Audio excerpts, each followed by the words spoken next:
Hello, and welcome to the Nonic Nonsense Podcast, a show where our hosts are 2 seconds away from combusting after a self tape. I am Kat Gold. I am Michael Matadomini. Self tapes, let's not even talk about it, okay? We're in full swing right now. I don't need to think about those damn things for a little bit. But combustion, absolutely. Always. It's just gonna happen sometime during Little Mermaid. I'm gonna step onto stage, combust, throw up, and then run away. So I'm Dude, glad dude, we're going dude, through it. dude, I had to do a self tape today, and my mom had to be my reader, and she started giving me a dialect coaching because I wasn't doing a Filipino accent accurately enough. God damn it, Kat. You had one job. I literally was like, what the fuck? Anyway, moving on. We have an amazing guest on the show today. I've been wanting this person on since we came up with the idea of the podcast. Um we met in 2017, 2016, so 2017. We started working on Smokey Joe's Cafe together. We were the leads, so we're very important people. We do shows together now. I think this person has the best voice in South Florida theater. Sorry, Michael, suck it, suck it. Totally Um, fine. I will resign that spot for this man. but this man is doing everything from performing to stage management to now having his own theater company. Everybody, we have Andre Russell on the podcast today. What's up, everybody? Yes, sir. He's here. It's Oh, a pleasure to be here with you guys. I love Welcome, both of you welcome, guys. You guys buddy. are awesome. You're yeah. awesome. Awesome. Yeah, and at this Thanks point, for Andre having has me. not listened to any of the episodes, so you're just taking the ride of how this I'm show going for the operates. ride, and that's the best thing that I can do. I'm Just go for the ride. going in blind. And Welcome to the chaos, buddy. You're about to endure it for an hour with us. I'm here for it. I'm all here for it, man. so to start things off, how exactly did you get into the arts? Like, what was your journey into like theater? So theater, I always loved to sing. Singing was always something that I enjoyed. So when I was probably about in third grade, I did like somewhat of like dancing and somewhat of singing. And then even when I was actually little, I should go back singing Celine Dion and Whitney Houston on my Yes. couch with a berm. Um, uh, Mariah Carey.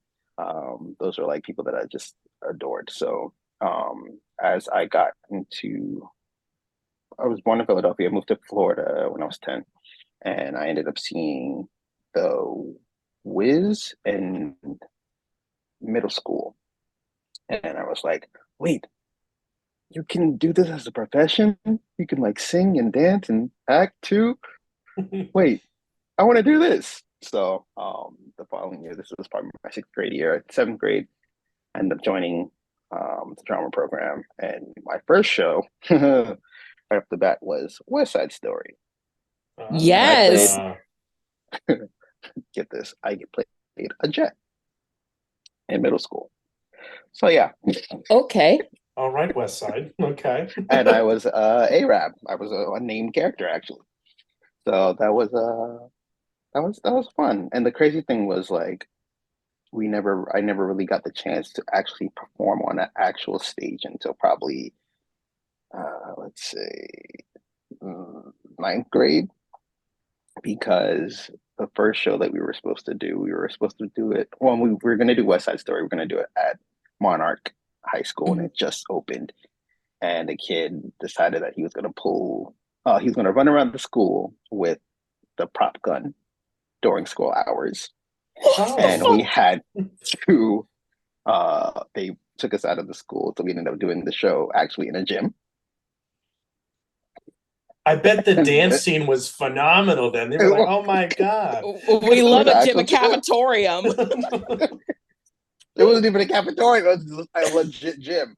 Like it was basketball hoops on both sides. Like it was crazy. And then the second year we were gonna do Grease, and I was playing Kaneki, and we were like in tech week, and literally one of the guy who plays Danny decided that he was gonna pull the fire extinguisher, and like all of a sudden we're like dancing on stage, and all of a sudden we just see like smoke just come out. And that was actually a cafeteria, so we see smoke coming out of under the curtains, and it's like we're like, what the hell is going on? And like they like run out, like the extinguisher is like on the floor, and we're like, and my drama teacher's like, cancel the show, fuck it, cancel the show, we're done, we're done, we're not doing the show. So I didn't get to perform actually until about ninth grade, and I ended up doing my funny enough, my drama teacher, he had his own like theater troupe in like this small Tamarack like plaza called Beat Street. And we ended up doing I did like Sweet Charity there. I did Aida and this like small black box space. So that was kind of like more so an introduction to learning with being with people that actually really cared about theater. Yeah. And then I was able to understand a little bit more. And then funny enough, after that, I ended up I was zoned for another high school. I went to Boyd Anderson for a little bit, and then I was like, I gotta go to Terravilla because I wanted to be part of their drama program. Yeah. And they had one of the best. So we ended up moving so I could go to Terravilla. And I left Boyd Anderson in like January of my ninth grade year. And by the time February hit, I was at Terravilla. And I did their program. I joined their program, their musical theater program, the following year because there was no space. You had to actually audition to get into the class to perform in the shows. So I ended up doing their shows. My drama teacher came and saw me in one of the shows, and then she ended up putting me in the class the following year. Okay. So that's somewhat of my introduction. And my first big show was Les Mis. Hell yeah. Just heavy hitters. He's hanging. Yeah, I was about to say, you were doing banger after banger. Banger. West Side, Grease, it goes from Les Mis. Like, dude. Mine was Annie, Legally Blonde, and Shrek. For real? I said, you got some bangers on your side. No, you're doing hard hitters. Shit. Okay. No, so we now know a little bit of your journey, which I can't believe those fucking idiot kids that were just like ruining the shows. Like, I have to butt in for a second. Where the hell did Danny Zuko have time to go off stage to go grab a fire extinguisher? I just played Danny and I couldn't breathe. So I'm confused as to how the hell he had time to go, especially with Kaneki on stage. They're always together. I want to say it was literally like this scene between Danny, Kaneki, and Rizzo, and she's like, "I'm knocked up," and it was literally like a snippet, like right there, and like I was talking to her, and I think I was actually standing up on a chair, and I was like, "What the hell?" As the smoke like floats onto the stage. She was actually about to sing a ballad. She was like, "I'm knocked up," and then the fog came in, and then she was gonna sing with the fog in the background. He was preemptively helping her. I can't. Segueing from rock and roll party queen into I'm knocked up, fire extinguisher. There are worse things I could do. Kaneki's in the back, like blowing the smoke away, like she's trying to sing all dramatically. I would have paid good money to see that. Oh my god! Well, we're still young. We should really petition. We need you as Kaneki. We need the full-fledged production with you as Kaneki. I'm aging so quickly. Like I went from being in my I was an infant, a baby in theater, and now I'm one of the old people in shows. So like Me too. We gotta push it. We gotta make this happen. Hey, listen, with my stigma, I came up with the fabulous idea with my retirement money. I'm going to open up a theater company that just does miscast shows constantly. So, like, our first season, I already thought about this clearly. Our first season is going to be Annie, and it's going to be Newsies, and it's going to be Matilda. But in order to play the younger roles, you have to be 55 and up. So God bless. all the Newsy boys will be older men, and then Pulitzer and his crew will be teenagers. And then like with Annie, all the orphan girls are 55 plus, and Mrs. Hannigan is 13. And like that's the kind of shows I want to see, and that's what I'm gonna put up. So I'm already throwing my idea out into the universe so it sticks. I'm just letting you know. So when that production of Grease in our second season comes around, Kat, when I'm fucking 50 years old, we'll go ahead and we'll throw you two back around for a production of Grease. It's Rydell Retirement Home. That's what it's gonna be. Class of 2057. Just old shit. Class of 1855, Rydell High. Oh, Jesus Christ. So That is some grease lightning. Grease my back, please. Greased Walker, go Greased Walker. Yep. Oh man, I like that idea actually. Not bad, not bad. I've got grays. They're multiplying. I can't. I accidentally moved you. My pants falling down. Oops. Jesus Christ. Grease lightning instead of like actual like car mechanics. It's just a bunch of nurses helping them move around the stage. It'll be gorgeous. Yes. And Vince Fontaine is like 18 hitting on a 65-year-old at the prom. Like it'll be gorgeous. Jesus Christ. Oh God. So tell me, what was your first professional show? Professional show. Yeah. So there were two. Let's go. I'm gonna say two. I'm gonna start with two.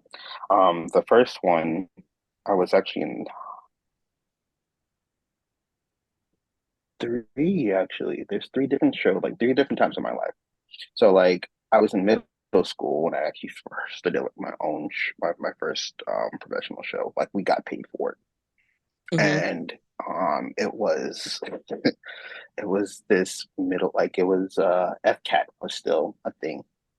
Oh God, I remember. I'm haunted by the memory of FCAT. So FCAT, like it was like a whole show based off of like FCAT, and it was like a rapping type of situation, and like we had to like perform it in front of like our peers basically, but like that's punishment. It's bullying. Like, it was so crazy though, because like I just remember my character, his name was Todd Doolittle, but he didn't do a lot. Like he did little of his work, and then he literally ends up becoming like passing the FCAT. But like he had like this rap. I'm surprised I just even remembered his damn name just a while ago. But that was crazy. And there was like this guy, he was like the FCAT man, but like he like would break dance and like spit on his head. But it was like this older guy, like he probably like in his like 30s at the time. And we're like 14, 13, and we're like, yeah, and he's like break dancing on his head, like in this small ass space. So that was the first professional one. That sounds absolutely awful. It sounds non-ec. It's really non-ec. Like if you ever saw this face of like that, actually like what we actually did in that room, like it's literally like the stage is probably about the size of, it's like the size of a bedroom. I'm not even gonna lie. Like that's how small it was. Oh my God. So it was like crazy, and he was like flipping on the walls, and like we're all like That's against the wall as he's like breakdancing. Front violently row. uncomfortable. That just reminds me, I remember doing, it's one of those shows where it's like clearly written by like businessmen instead of playwrights, and it's one of those moral shows that they always put on in high schools. So like I remember doing one of those in high school, like my senior year. And like as soon as we were told we're doing this and we're casting it from this class, I was like, oh fuck, I'm gonna get harassed by my class for this so hard. And so I played a pothead in this. I can't even remember what the show was, but we were all in black and with accents of red, and like it was supposed to like have contemporary music, but of course we have a teacher that's like in their 40s at the time, so like the contemporary music was like Pink Floyd and shit, like we don't need no education, and we're like, this is not what people at my age are like reading. But the fun part is that my drama teacher was like, because I had to roll a joint on stage every show, right?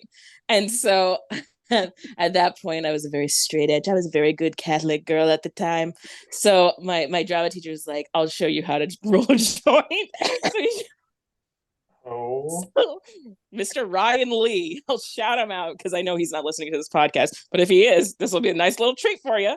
Um, Ryan Lee showed me how to roll a joint. However, then my friends who worked on tech in the theater, who were actual potheads, came. We named this a back room of the scene shop where we had all the props and like furniture and stuff. We named it Nabubia. It was a country unaffiliated. I'm sorry. Now everyone's going to know how crazy I've been since birth. No, it was a country unaffiliated with the rest of the school population. It was our kingdom. We had people in like political positions of Namibia, and so our friends came to Namibia one day because we would hide out there and avoid doing work.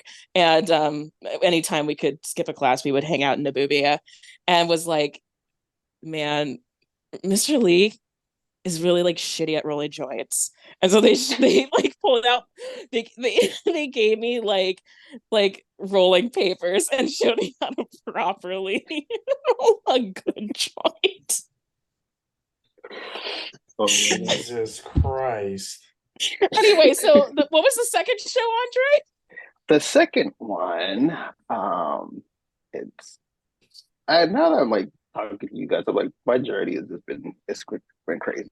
A friend of mine was in high school and he was walking around with a Thespian shirt on Mm-hmm. inside of, I want to say, a Walgreens. And this lady stopped him and she said, "Hey, do you know anybody that is black that can be in this production? We need a teenager to play, um, to be in the show." And he was like, "Actually, yeah, I do know somebody." And he called me and he was like, "Hey, there's these people that are looking for a black male to play this show." And I was like, "Okay, cool, whatever." First show, first professional show, right, real professional show. It's like with a company. The craziest thing was the show ended up being at the theater that I'm at now, Oh and I wow. Full think circle. I had just got there for the first time, so like I was just learning about the facility in itself, and I ended up doing the show. The show was called False Witness, and it was Hitler on trial for at the gates of purgatory, and it What? was Well, everyone should okay. know where that play ends. Everyone should be like, I know the ending of this before I even step into the theater. Because Jesus Lord. It was like the most crazy, but the people that were the lawyers was like Frederick Douglass and Martin Luther, and like I was like, what is this? But I was like, I'm getting paid, so I'm gonna just do this job. It's my first real professional gig. Um, and yeah, it was just like, and I played young Frederick Douglass in the beginning, and then I ended up playing a bailiff for the rest of the show. but it was crazy. And like we kind of like went on like a little tour. We went to Miami for like one of these Jewish Federation things that they had. And then we ended up doing the show again, probably like another couple of years down the road. And funny enough, I ended up bringing my friend into the show that actually got me the gig. Oh my God. And he ended up, funny enough, he's actually Jewish and ended up playing Hitler in the show. I can't. Wow. So yeah, it was a journey. It was a journey. It was a journey. Well, I'm glad you're here. But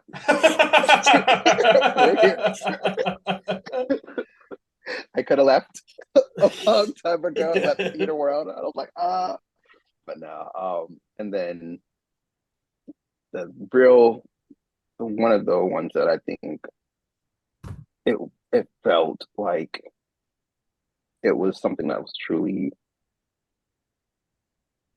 I learned so much from this being doing this other production, which was working with this company, and that was a Simon and Garfunkel review that I ended up doing with Elijah and Ben Sawmore and um, Renee Turner.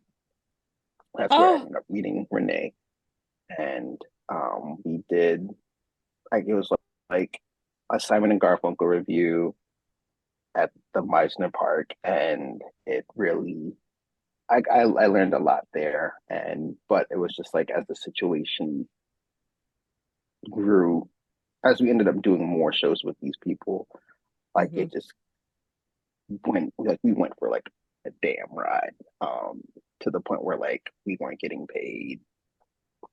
Oh. Um, so we can talk about that because it was actually not it. Oh, please do tell. How the fuck? Number one, those are all amazing people that you're working with, like great, kind, talented people. How the fuck did you guys get into a situation where like they weren't even what the fuck? Yeah. Um, so it wasn't that specific show. It was another show. So we ended up doing the Simon and Garfunkel, which I'm so like it's crazy how long that freaking show ran. Like they did it before and then they came back and then that show ran for like almost about a year or more. I left the show and then actually came back the following year because I went to New York and then I came back down. Mm-hmm. And January to probably about April, we did that show. And then in May, we ended up doing uh, a Barry Manilow review. Mm-hmm. Um, and that's where I think I met. I met Alex Dinos, Courtney Poston, Kendra Williams, if Mm-hmm. you ever, and then Chelsea Wheatley, which I already knew from a previous. And then we did that show for like, we learned that show in a week and then put it up for like 2 weeks. And then we did another show called The Light. That's where shit hit the fan. We were getting paid good money from the other shows. And then as we're like getting into the life, we're like, all right, we're going to be good. They're paying us. We're good. Yeah. I want to say the first week, um, they come to us and we're like all backstage. And like, mind you, this is like Elijah's in the show. That was me. Then some other people that I've worked with, and they're like, "Hey guys, we're gonna need you guys to not cash your checks because we were we're running low on funds right now. So like, just hold off. We'll let you guys know when you guys can actually cash out your checks. It can be like, it could be one person, or you guys can like talk amongst each other and like literally figure out what you guys want to do. Because like, there's only a certain amount of money in the bank. So like, if you guys need to help each other out, like you guys can help each other out. Like if somebody needs to go first, then go ahead and let that person go, and then the next person will go the following week. And we're like, all right. It would turn into But like Squid Games literally, so fast. It would it turn into Squid literally, that's Games literally so fucking fast. I'd be like, no, bitch, like you're gonna go ahead and cut a circle out of a cookie first before you can cash your check. Get the fuck out of here. We're playing red light, green light, and then whoever crosses the finish line first gets their fucking check. No way. literally, that's literally what happened, bro. Like people would be like run, like they would run to the bank, and like literally, like you see somebody, like you get out your car, you see somebody else like at their car, like coming out the bank, and we're like, shit. And you both like jet for the bank because we're trying to see if there's any money left inside. You're at the ATM So and they like, shoulder charge you. Like, get the fuck away. Oh shit. so like literally, it was like that. To the point where like we were like, okay, you know what? We're just gonna do the show because at the end of the day, it was like people that we all just had fun. Like we were just having fun and we were getting to do a show. Um, and it was a group of friends. That was the true thing. I think that's the thing that got us all through this was like we were all like really good friends. Yeah. And Tommy actually was in this production. Tommy Furtado Yeah, was in this production. Tommy was in The Life. Yeah, I remember. I think we talked about it before, but yeah. And it was just like set pieces were breaking. The lights wouldn't come on, and like I remember this one this one scene where like me and they didn't tell us that the lights didn't like they told me, but they didn't tell Elijah. So Elijah had this whole scene on stage, right? And I come in and I look up and I see that the lights aren't on, but he's like in the dark, and I'm like, hey, come over here, come this way, come this way. And he's like, what? And I'm like, get your ass over here.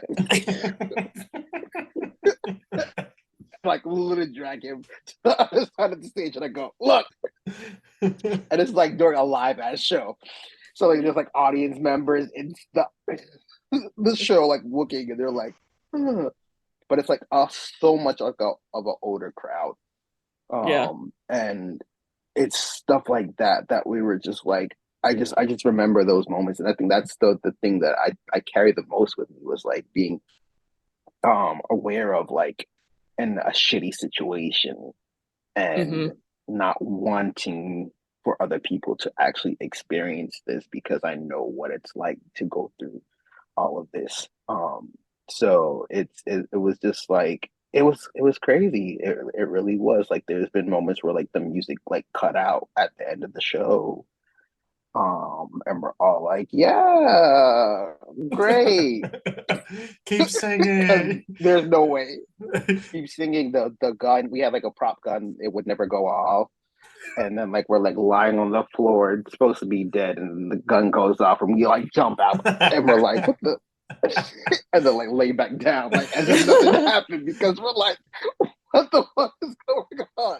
Talking about shitty talking about shitty situations on stage. You witnessed one of mine in Mary Poppins during the flying of the kites, and yes, so I was one of the kite flyers in Mary Poppins when she returns and she flies on in, and it's all gorgeous. And the guy backstage who was helping us fly these kites was just so fed up with Aaron Atkinson, Ben Shavitz, and I, because with the cords would get tangled and we'd panic before we'd have to run on. And keep in mind, we run on backwards, right? So I'm like just running on like, I hope I don't kill anyone. Like I'm like trying to like look at the ground to see people's feet. And the guy, the kites were too low the night before. So he was like, I'm going to give you a little bit more traction. And I was like, okay, a little bit sounds great. A little bit. No. So we run out there backwards. And this man, like Quasimodo, takes this cord and yanks it as hard as he possibly could. My kite, since I was holding on to it, snapped in half and fell to the floor. And I flew a stick for the entire number.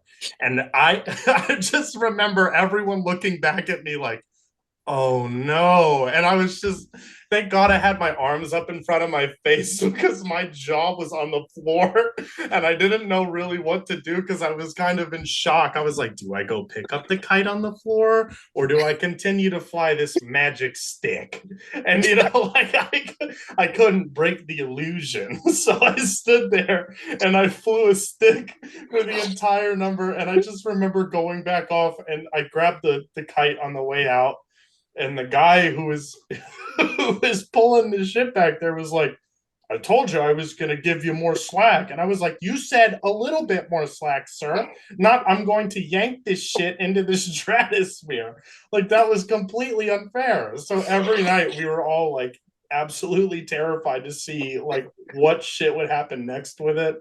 And I mean, this might get me a little canceled, but during the bank scene, my buddy Ben Chavitz and I, sorry, I'm about to throw you under the bus. He he came up to me pre-show. I think him and I are the reason why the letters stopped getting used on stage. Because he grabbed a letter and he came up to me before my serious bank scene as Von Hustler, and he pats me on the back and he goes, "Break legs out there, buddy." And keep in mind, this is like 7 shows in. I'm like, I already know what's gonna happen, but go yes. on. So he pats my back and he goes, "Break a leg, bud." And I was like, "Thank you." I appreciate the break a leg, but like, I got this. Right. So I walk out, I do the whole scene, and I come off, and he is laughing his ass off in the wings. And I mean, like, pissing himself laughing. And I'm like, "What's funny?" And he's like, "Nothing." And I'm like, "What do you mean nothing?" It's like, something has to be fun. If you're laughing really hard and you say nothing's wrong, I'm gonna punch you in the throat. Like, I'm just letting you know. Like, if you're like nothing's funny and you're cackling, you're getting hit. So I'm walking away, and someone, I forgot who, they're like, "Michael," and I'm like, "What?" And they're like, "Stop moving." I'm like, because I think there's a spider or something. Like, I'm like, "Oh fuck, I'm not moving." And she peels this big ass bright red A off of my fucking back. So he came up to me and he said, "Break a leg," and he slapped an A on my back, directly in my, like, on my back. And the worst thing is I have to turn completely upstage to leave. So I had a big ass A on my back. So I come up to him and I'm like, "Listen, you better watch your ass because I am coming for you now. You fucked with the wrong person because I will do everything in my power to embarrass you now." Right. So I grab my letters, particularly ASS, and I it is ready for this kite scene. And I'm like, "All right, boys, group huddle." And I use that group huddle to stick the word ass right on his back. So when he ran out, he had ass on his back. But the thing was, he wasn't facing the fucking audience like I was. So he got it off easy. But that motherfucker, I got his ass back. But he really, oh my God, I wanted to hit him. I love him to death, but he almost got punched in the throat for that. That was really bad. And then, Oh like, the my next gosh. 2 days, they were like, "No more letters on stage," and I was like, "That's because of me." I was like, "Oh It, no." it really wasn't. That wasn't even the case. It was just like we would just find them literally every friggin' where back, like just wherever you would not think there was a letter, there was a letter. Um, and then like it was also that you guys started to put them on your face, and Rick didn't want. He never authorized you guys to actually put them on your face. All right, well, they went on So my face, so that is definitely my bad then. but it wasn't even you. It was like it was like the whole cast. I think it started with like Jonathan. I think was the one that I think It probably would be initiated, and then I think Jonathan. Matty Q ended up putting some on his face too. And I was like, oh, but I was like, this is cool. But like Rick was like, no, check it out. So I was like, you gotta listen to what he says. He that gives a that and man then given design. I made my own fun in Newsies because I didn't have like a lot to do. So like I made every single moment of like when I was on stage, and all the boys, like the Newsy boys, they were all like, you know, laughing up a storm and like trying to do whatever with each other. And I was like, "Mr. President wants to get out in the fun." So me and Ryan Kraut, we were like, "How do we fuck with these kids?" And he was like, "Just walk, same arm, same leg." and, and I was like, what do you mean? And he was like, your left arm goes with your left leg and your right arm goes with your right leg when you walk. And like, I tried it and I looked stupid doing it first. I was like, why does this not compute with my brain? Like, and then I ended up getting the walk down and I was like, okay, where am I going to put this in the show? Like, I need to like figure out how I'm going to implement this walk somehow. And I was like, it's perfect. Because right at the end of the show, when I walk out as Teddy Roosevelt, I say the same word 3 times: Joseph, Joseph, Joseph. And then I get into my tangent. And I was like, I'm going to do it when I walk in. So I didn't tell Ryan, I didn't tell anyone. And I walk in and I'm like, Joseph, right arm, right leg. Joseph, left arm, left leg. Joseph, right arm, right leg. And instantly, Ryan Kraut like spits. Like, he loses his mind. Austin Carroll loses it. Jonathan Isley loses it. Everyone's losing it in this like specific scene where we're supposed to be super serious. Like Teddy Roosevelt comes in and saves the day, and you have Newsy Boys turning upstage. So they're not laughing. And I was like, listen, guys, you have to go with the flow. When you're working with me, you're in trouble. I'm trying to think what shenanigans did we get into during Smokey Joe's Cafe? The only one I can really clearly remember was New Year's when I chugged the entire bottle of Prosecco backstage. But that's the only thing I can really think of, like nonsense that we got into. But I'm trying to think. I think was it somebody's like during what is that the ending of Act One? during Saved, oh God, what the fuck happened? Something happened during Say. I remember something happened during Say, and I don't know if it was either something with the robe that we were wearing or the tambourines. Oh God, I have I no just remember clue. something like happening, and we were all just trying to keep it together. Why do I So feel like it was the tambourines, I but feel like it's a tambourine, but I just don't remember specifically what it was. probably it fucking broke. That show was a time. It was. It was. It was the time. I I remember also like remember the first week we were in rehearsal and like it was like a full cast and then the guy was like, I quit during the second day and yeah. like we cut the show. Like the show was like now cut to like I think it's supposed to be done with like 5 guys. Yeah, it's supposed to be 5 guys, and we and the show's small enough. It's 9 people total, and then we cut it down to 8.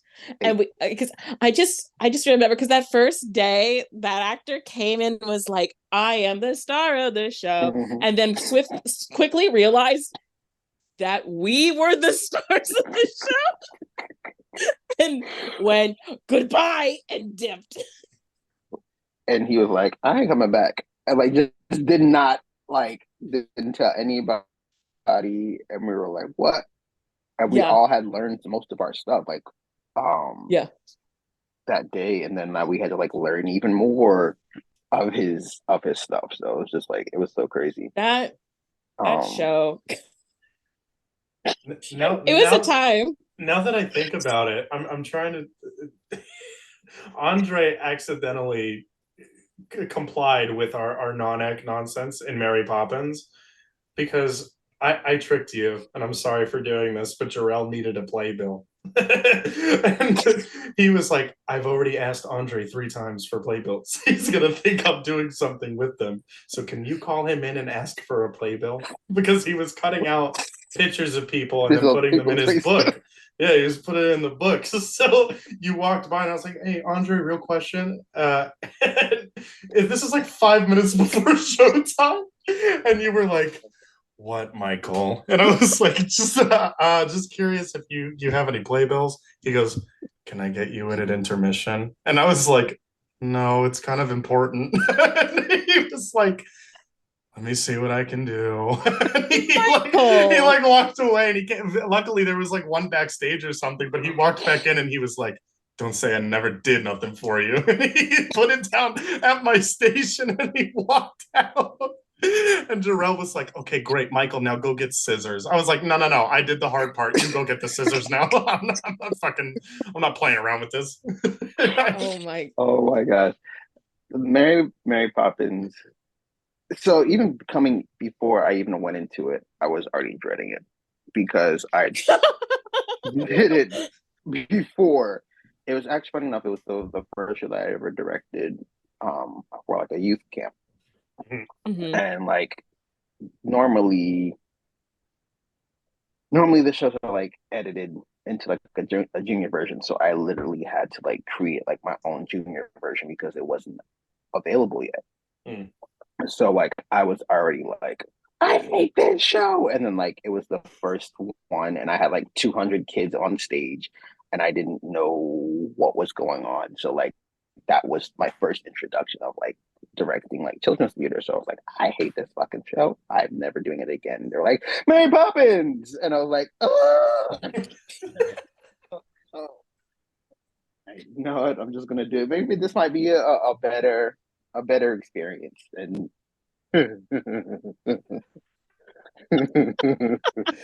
um, So, Andre, yeah, I went into that show being like, it's my first show at Slow Burn. It'll be like, getting used to everything. I'm not like the biggest fan of Mary Poppins, but I walked out of it like that was a really good time. Like I enjoyed my time in that show. I had a fun track, but I can see on the technical aspects of everything and like behind the scenes how that could have definitely been a pain in the booty hole for sure. like no, like the show was it turned out to be a like a really gorgeous show. Um, like in all honesty, like and I learned a lot. Um, and things of what not to do. Um, working with a stage manager that didn't do his job. And I And ended up that's a having no. Hey, remember when he would tell us that it was daylight savings time and that was it? and I was like, what are you the crazy thing is like him like calling you eyes by like your last names. Like it was like military, like he would like put in like the call, like he was like, oh, we need Matter Domini.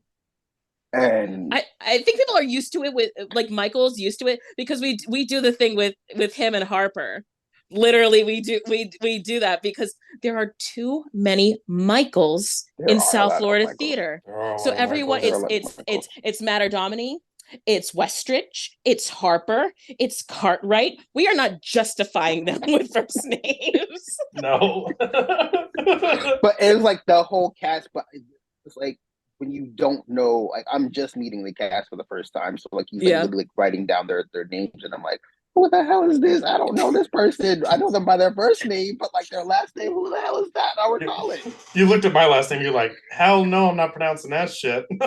I'm like, nope. Where's nope. Michael M? Speaking of that, Patrick, oh my God, he was so funny the first time he tried to pronounce my last name. I remember it distinctly because we were doing Super Cal and we were talking about like character work or whatever. And he was like, Michael, Michael, Michael Matter. Michael M. Michael M. I was just like, yep, I'm here, buddy. I got you. And in that cast, there were 4 Michaels. It was me. It was Michael Kreutz, and then it was Michael Banks. We were all like, So I would wait till the 4th time they called Michael to know it was me. Because they were like, there were 2 little Michaels, Michael Banks, and then Michael Kreutz, and then me. So he was like, Michael. And then I'd be like, yes. I'd be like, what do you need me for? How can I help? Oh my God. No. Oh my goodness. Oh my goodness. That's too much chaos. Blast. I mean, he Andre probably walked out of Mary Poppins and was like, we doing Newsies next? All right, bet. Like, and that was the crazy thing. I think even me and Patrick said we were like the thing with Mary Poppins is like I think we all just had like post traumatic from Mary Poppins because like it was just like crazy. Like to lose your stage manager like the day before you open, yeah. like is the most ridiculous thing. And it's like well, we definitely haven't experienced that before, have we? Would you like to talk about kinky boots? True. Very true. Very true. But like we knew she was coming back. Like he was like, I'm gone, I'm out. Like the conversation that I had with this man the day before, the day he left, when he came up to me and he goes, "Hey, can I talk to you for a second?" And I was like, "What's up, man?" Um, mind you, he's from Kansas. He reminded me of like the Colonel Sanders from KFC. I'm not even gonna lie. Oh, and he's like, "Hey, man, can I talk to you for a second?" And I said, "What's up?" And he goes, "I just want to say I'm sorry for everything that I've done. I just feel like I'm letting you down, and I don't know I just don't know what's happened. I can't remember anything. Like I see it, and I don't know. I don't know. Um, do we have any more tests?" And I'm like, "Tests? Tests for what? What tests for what? COVID I, test? do we have any more COVID tests? I feel like I'm going through something." And I was like, "Yeah, yeah, we have some more in the back. Yeah, like I can give you a test. All right, I'm gonna need one of those." And then like we like literally walk and go get the COVID test. But I've never seen his result. I didn't see his result, so because I was trying to get the rest of whatever needs to get done. So then I talked to Patrick and Jill, and they like pull me to the side and like, "What do you want to do?" And I was like, "We gotta let this man go because he ain't doing his job." Like point blank, period. Him. Fire him. Like I was like, "He gotta go." So they were like, "All right, we're on it." So they like literally fire him, and then like that's when literally we I get I think either we all got like a group text, and he left and he was like, "Yeah, it's positive." And we're like, "Dude, you just wanted to get out." And the craziest thing was from the get go when I first met him. And I remember the first day of rehearsal, the second day of rehearsal, we could like easily leave and go through the back and go to the parking backstage parking, and that's where he Yeah. was parked. And this man would walk. He was like, "I'm gonna walk this way," so he would walk outside and then walk down the stairs and then take a walk against like where the water is outside, and then he would walk to the back of his car. So I'm like, okay. Yeah, he was like, it's the first, he hadn't seen the facility, so it's his first time. So he does that first time. And then I noticed it's like an everyday thing. And I'm like, hmm, this man is on vacation. He literally got a free vacation. And literally, that's literally what this man was on. He was on a vacation. He was there to enjoy fucking Florida. Well, It's good to know that the non-ec nonsense doesn't stop when you need an equity stage manager. And and the crazy thing is like I didn't even know about this. I remember Patrick was like, after he left, he was like, "Well, he's gone, but he activated the tech bump." And I was like, "What?" And he was like, "He activated your tech bump. So basically you get paid for when you go into your equity for tech. And when you're an equity stage manager, you get a tech bump basically." I didn't even know what that was. And Patrick was like, "Well, he activated the tech bump before he left. So he was getting paid extra for the work that he didn't do." what a guy. And I was like, "Okay." And Patrick was like, "Well, you also get it too." And I was like, "Great." As I pick up these 5,000 props and go put them where they need to go. I was like, "Thank you. Okay, good. Bye." That's crazy because I didn't think anything could be more crazy than fucking pirates. How is anything more crazy than our experience with pirates? Pirates of I pirates. I can't erase the thought of that opening night when what's her face came up to us. It went up to you. Do you remember what she said? Mhm. Yep.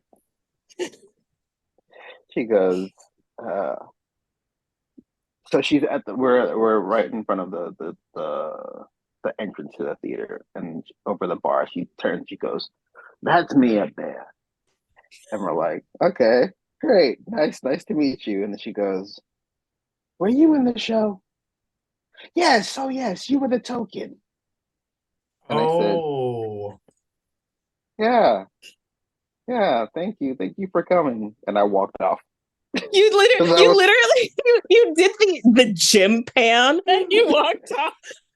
yo, people in the crowd are like out of pocket sometimes. Like I was Danny Zuko over the summer, and I come off stage, and we're still in costume greeting people in the lobby after the show, and this old ass woman comes up to me and she goes, "Zuko looks a lot heavier off stage," and I went, "Thank you."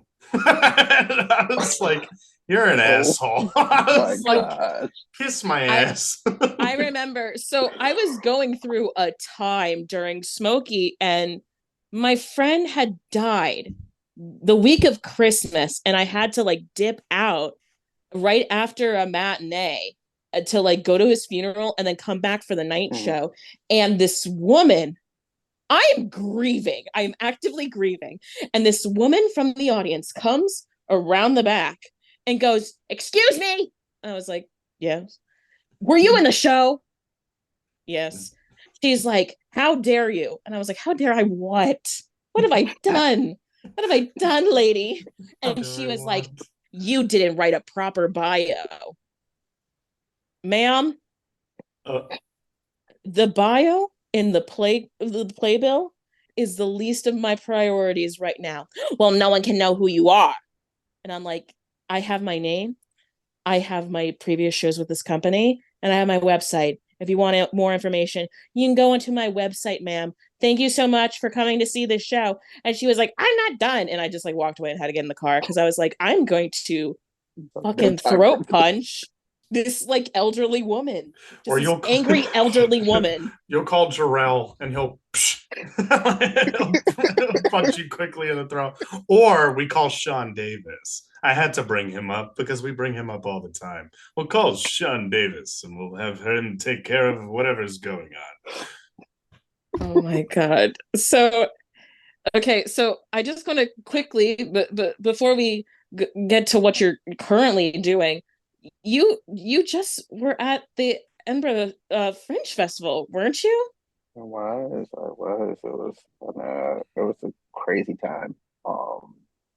Just to be there for like a freaking a whole month, was just crazy to me. Like I literally I can say I lived in Scotland for a month.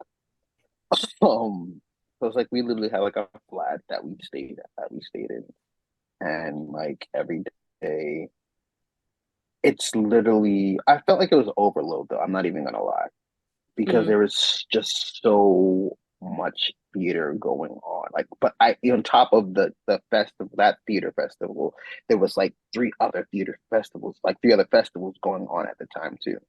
So it was like just packed with people, like because there was like a dance festival also happening. There was like a film festival on top of the theater festival itself. So there was oh my just like so much happening in the city, and like the whole city is just this like festival pit for you to just pick and choose, what you want to see. And it's so cool because it's to think of like most of like these shows are actually positioned in like churches, yeah. which is the craziest part to me. And the even crazier part was like our show that we actually didn't end up doing. My friend, he wrote this one man show, and it was about Satan uh asking God why he can't forgive him. He forgave everybody else. Why can't he forgive Satan? And like we're like doing this in the church, and That's powerful.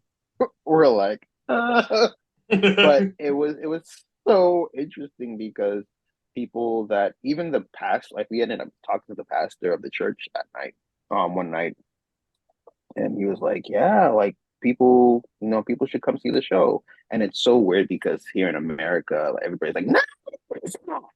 But like over in Scotland, they're like, "Yeah, we're open to see anything." Like they're so much more open to um experimental theater over there overseas, and I think that that's something that I took the most away from that trip is where here in America we're so censored. We try to Yeah. censor a lot of what we do, and it's sad because like that's not what theater really is. It's talking about the things that we're actually going through or the problems that we need to fix.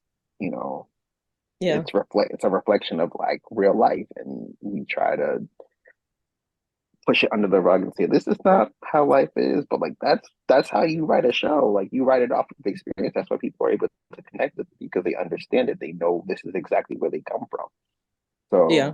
So just being over there and seeing different pieces, and like it was just so cool to be around, and just there's so many different people from different places of the world. Also, that's the crazy part. Like we met these girls from Africa, um, which was so cool, and we kind of ended up hanging out because they were like also in the same venue that we were in also, so they had their show in the bigger venue, we were in the smaller venue, but we were like around the same time.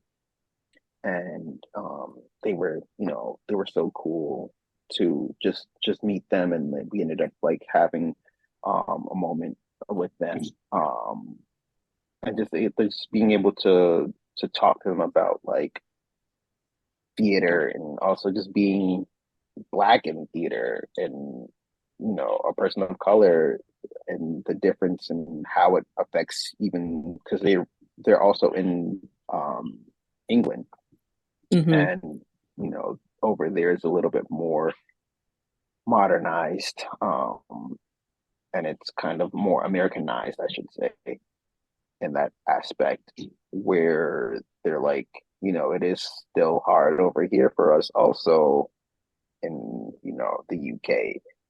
It's not as bad as it is in America, but it's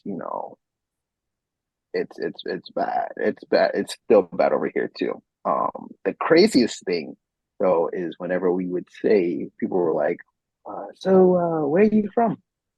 And we'd say like America, and they're like, "Oh, what part?" And we'd be like, "Florida," and we're like, "Oh." And these are like the natives of like Scotland, and they know like what's happening in Florida right now, which was the craziest thing. And I think around that time, that was like the whole Mississippi um battle. Not was it Mississippi? Oh my gosh, with the chair and the boat situation, Oh yeah, yeah, yeah, that whole big thing. And then DeSantis was going on his tangent with, I think, Disney and something else, and they were like, "Florida's fucked," and we're like, "Yeah, this stuff in Florida is so crazy, especially to think about the fact that when we did Kinky Boots, like we couldn't do that right now. yep, like That is a terrifying concept without the venue losing money from mm-hmm, like the government that we could not do that show. Again, thank God we did it when we did it yep, oh yeah, because it's just fucking crazy that these shows with like if they have people in drag period like I couldn't do Hedwig again in South Florida if I was if there was getting funding from the government if the venue we couldn't do it yep." it's just wild but so It's crazy. you've gone from this journey of being an incredible performer, doing the whole I mean, you suffered along with us in the nonic nonsense, as an actor. Going going to if we had more time, we all got plenty of stage door We got stories. but um but going through that, circle and then going to being an equity stage manager, putting up your own shows, and now you have your own theater company. You literally are doing it all. So tell us about Envision. Vision. Oh, Vision is the brainchild of me and my best friend, Andrew Ramsern. We had always loved the idea of just putting our own company out. The thing with me and Drew is we both are very passionate about writing new works. So that was the real one of the real reasons of like why we started this company. Yeah. And it was always like an idea. We're like, hey, like, we want to do this, but like, when are we going to do this? And yeah, I want to say 2019, I ended up doing the children's production of Matilda. mm-hmm. And my boss was like, you know, if you had your own damn theater company, it would be really, really incredible.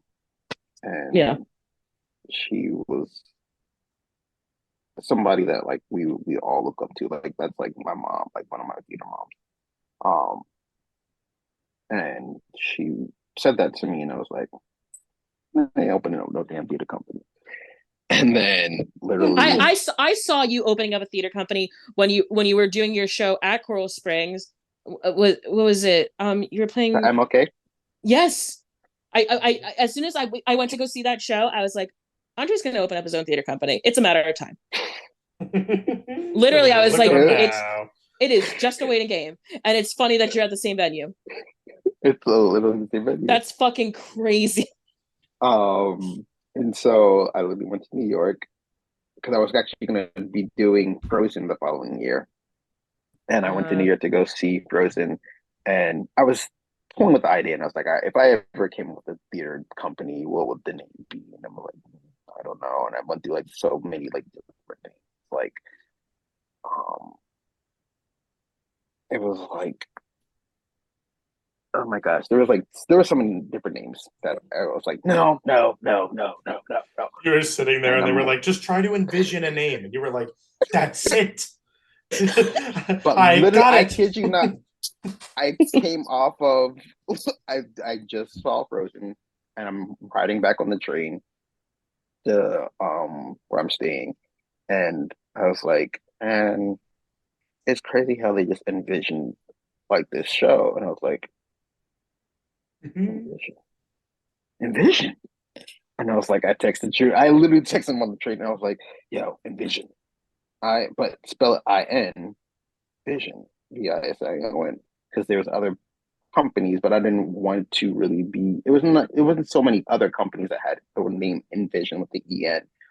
But I was like, we can play. It's a play on the word of envision, and you can see it in a vision.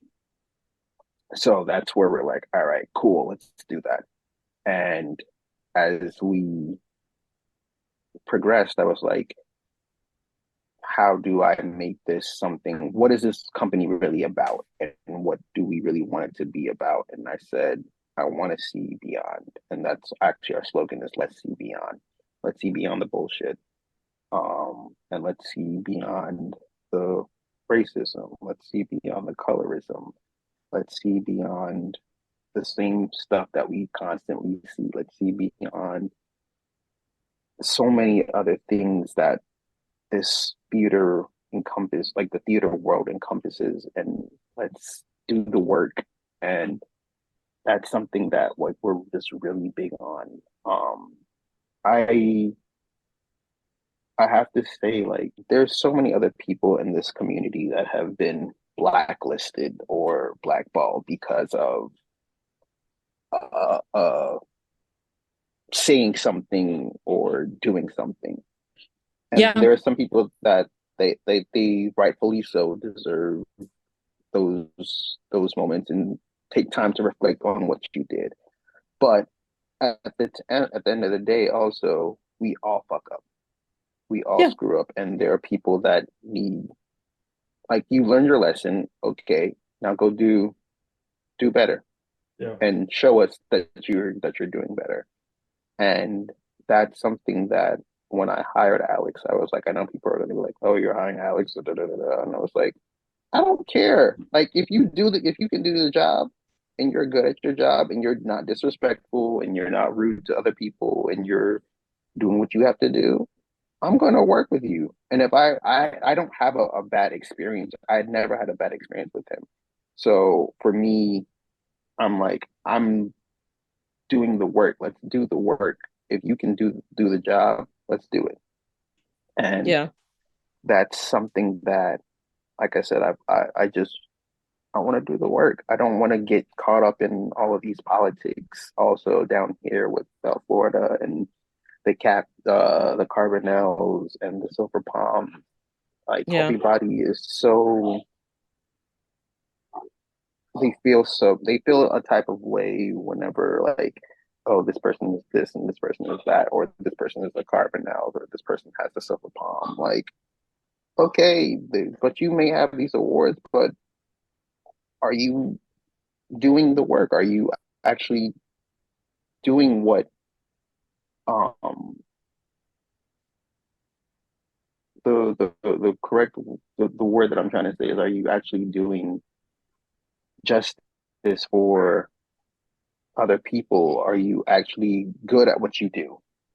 Are Yeah. you just getting this award because you're giving money?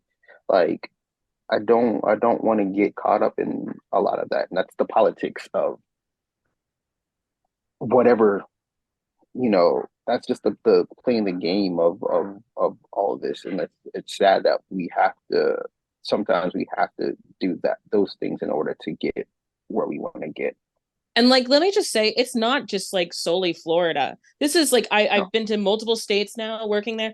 It is like literally they had to in Arizona, they had the Arizonis for professional theater and they had to Mm. strike it down because it became too much. It was too consuming of like what like the professional theater scene was becoming. But speaking about that, people making mistakes, doing the work. I've fucked up many times. I mean, now reflecting back with like eyes that I have now, even though I am a mixed race person, I probably wouldn't have done that role in Smokey Joe's. Like I look back and I can think objectively, like, yeah, probably not the best decision on my part. And now I'm a lot more, I look at roles now in a different way and think about how I'm affecting people by taking things. But then also, but let me just say, the theater community didn't blackball me. Do you know what blackballed me? Me speaking publicly about my health issues.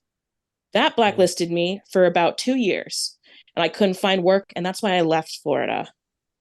Now I've come back because they've seen me working other places, but it's just like it's just wild. So I'm I'm glad that you have a company like that cares about people doing the work and like, not getting wrapped up in the shenanigans.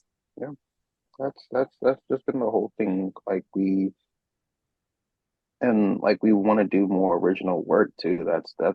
Just like one of the biggest thing is just really doing original works. Like, we have to do these known works because we're trying to build the company right now and whatnot. Yeah. But like, we just launched this our kids show. Um, what's it? Yesterday? Yeah, yesterday. All Which is right. crazy to me.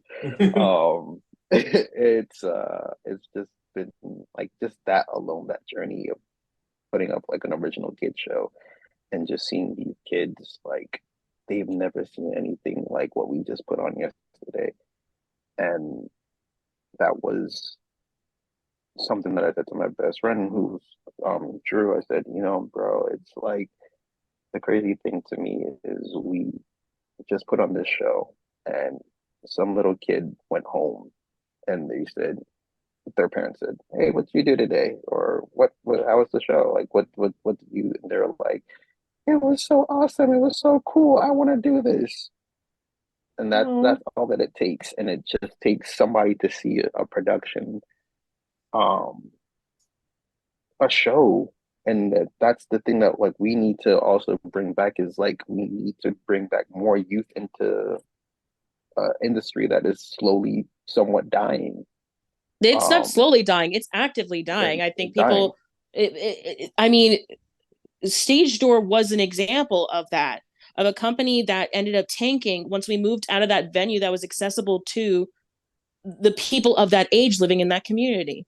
Because, you know, these older people, like especially in Florida, I'm not sure if it's different in like other regions where they have summer stock and stuff, where Mhm. where it's not as year round stretched out. But like the older generation are the like they're very much benefactors like in the arts and keeping it going. But we need the young people, we need To keep younger it. and younger audiences to Yeah. keep it going. That's Because the it's tough And balance with everything. I mean, I when we sat down for Little Mermaid and we talked scheduling, we not only have a C's performance and a special performance and stuff like that for the kids, but we also for Little Mermaid we're doing the day before we open, we're doing a full day, but in the morning we're inviting middle schoolers and high schoolers in to come watch a full tech run through.